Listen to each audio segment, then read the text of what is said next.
কি রে, কি করছিস? হিসাব করছি। কিসের হিসাব? অন্নপূর্ণা ভান্ডারের টাকা এলে কি কিনবো। আমি তো লিস্ট বানিয়েই ফেলেছি। ওমা তাই? কি কি আছে লিস্টে?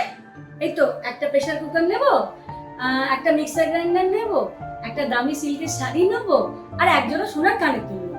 ঠিক আছে, ঠিক আছে। আরে স্বপ্ন দেখতে থোড়ি জিএসটি লাগে।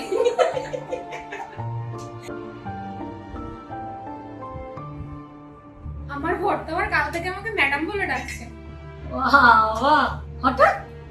হ্যাঁ রে সত্যি, বলছে এবার তো তুমিই বাড়ির ইনভেস্টার।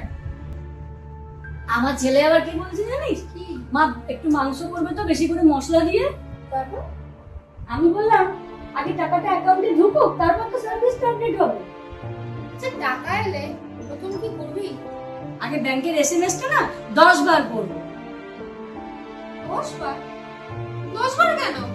আরে এতদিন তো শুধু ব্যালেন্স লো দেখতে পেতাম, এবার 3000 টাকা ক্রেডিট থেকে একটু শান্তি পেতে চাই।